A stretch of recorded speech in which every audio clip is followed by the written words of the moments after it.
Hi, my name is Buddy Finne, and I'm a 2009 graduate of the United States Merchant Marine Academy. Thank you for attending this virtual Academy Day to learn more about the United States Federal Service Academies. Each year, I find myself reinvigorated by this event with a renewed hope for the future of our country. I commend you for your pursuit of an appointment to one of our nation's Federal Service Academies. I want to talk to you today about the admissions process to the United States Merchant Marine Academy, as well as the 4 pillars of the Academy, and then highlight a few of the differences that Kings Point has in relation to the other Federal Service Academies, namely Sea Year, as well as the service obligation options upon graduation. The United States Federal Service Academy was dedicated by President Franklin D. Roosevelt in September of 1943 with the purpose of training maritime officers to deliver goods to our armed forces in peace and war. It's located in Kings Point, New York, on the Long Island Sound, about 30 minutes away from New York City. I want to start out here by talking about the steps to admission, very similar to the other Federal Service Academies. To start out, you need to confirm your eligibility, which means that you must be 17 years old and not have passed your 25th birthday before July 1st in the year of entrance. You must be a citizen of the United States, either by birth or naturalization. You must meet the physical, security, suitability, and character requirements necessary for commission in the United States Navy Reserve. You must obtain a congressional nomination to the Academy, submit a completed application, and qualify scholastically. And of course, you must be of good moral character. If you've confirmed your eligibility, then you can move on to submit Part 1, which is registering for an account and starting your application on www.usmma.edu. Candidates must be nominated to the Academy by a U.S. representative or U.S. senator from your state of residence. Please do keep in mind that securing a nomination is a competitive process. However, a nomination does not guarantee appointment to the Academy. It is a 2-step process, so you must get nominated, but then you also must be accepted by the United States Merchant Marine Academy. College entrance exams are a part of the competitive admissions process. I encourage you to take the test multiple times to achieve your highest possible score. Then you must submit your high school transcript to the Academy. You must take the candidate fitness assessment test, which is a test of strength, agility, speed, and endurance. You have 2 chances to pass the CFA. There are 6 events. Those are listed on usmma.edu. And my advice to you, the best way to practice is to practice. So take a look at those 6 events, and in your preparation, practicing those 6 events for a couple of weeks before taking the CFA test will be very, very helpful. And then there's the Dodberg medical exam, which is required for all Federal Service Academies. And then finally, you must complete your application package, which includes high school activities record with athletic and non-athletic activities, community service records, work experience records, and then it must also include academic information, evaluations from some of your teachers, as well as a biographical essay. If you go onto usmma.edu, you're going to see throughout the website that there's 4 pillars for the United States Merchant Marine Academy: academics, athletics, regiment, and then Sea Year. Starting out with academics, there's 2 routes, either an engineering route or a deck officer route. And then there's 5 majors to choose from, 3 for engineering and then 2 for deck officers.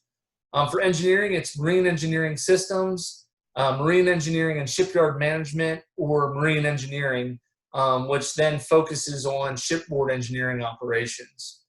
On the deck side of things, there's marine transportation, which combines nautical science and maritime business management. And then there's maritime logistics and security, which combines nautical science and logistics and security management.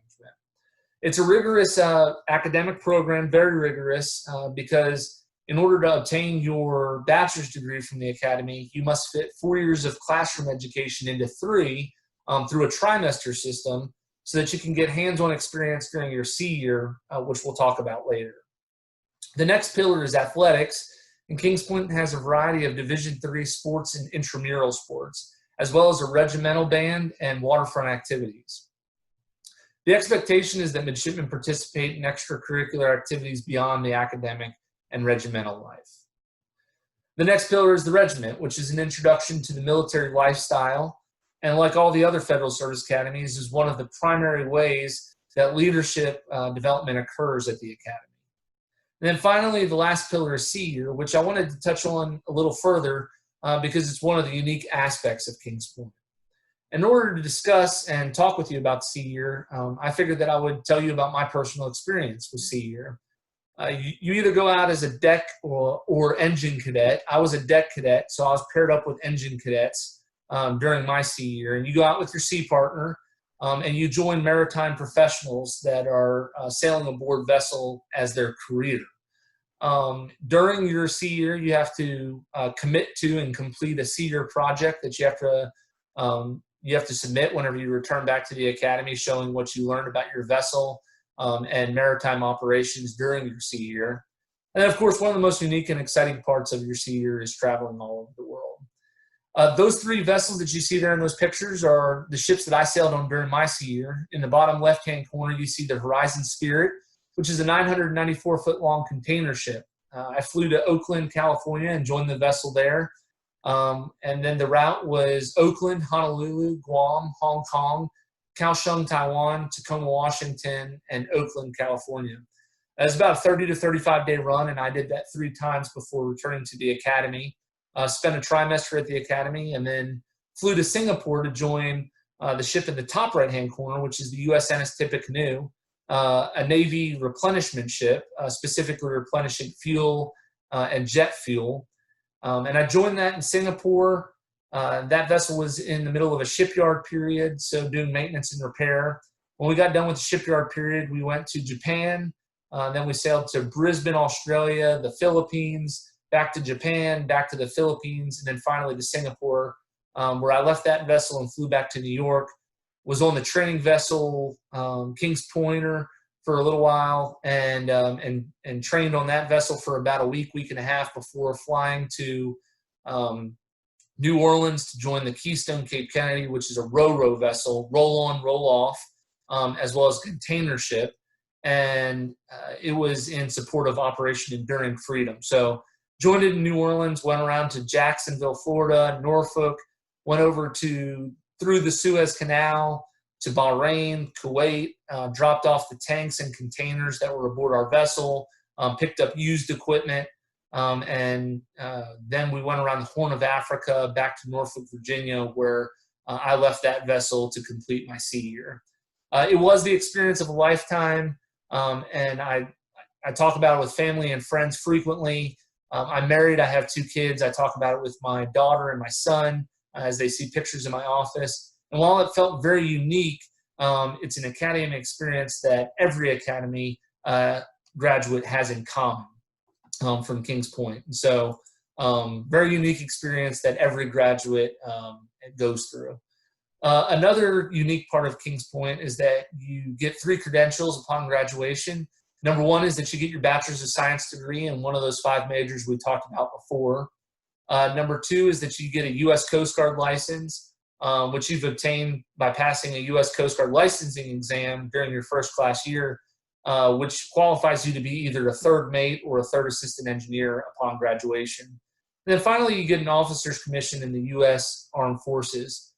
And as a part of that service obligation, the traditional route is for you to maintain and sail on your license either as an engineer or as a deck officer for 5 years in the U.S. Merchant Marine, while simultaneously serving as a reserve officer in the Navy Reserves. The other option, if you forego sailing on your license, is to serve 5 years of active duty in any of the nation's armed forces. So we have a liaison officer for all of the nation's armed forces at Kings Point, and you can join any of the armed forces to be an active duty officer upon graduation. Those are the 2 ways to serve out your service obligation. And on this final slide, I wanted to give you some contact information. The first person there is Lieutenant Commander Tina Shoggers, who's the admissions officer at Kings Point, assigned to the Midwest. It is very important to stay in contact with her during the admissions process. If you have any achievements during your junior or senior year in high school, please make sure that Lieutenant Commander Shoggers is aware of those achievements so that they can be placed in your file. And then finally, I'm the local liaison, one of the local liaisons for the Academy here in the DFW area.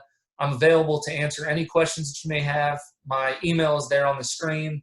Please feel free to reach out to me via email, and I'll get back with you with and answer any of your questions to the best of my abilities. And finally, I wish you all the best in your endeavors, fair winds, and following seas.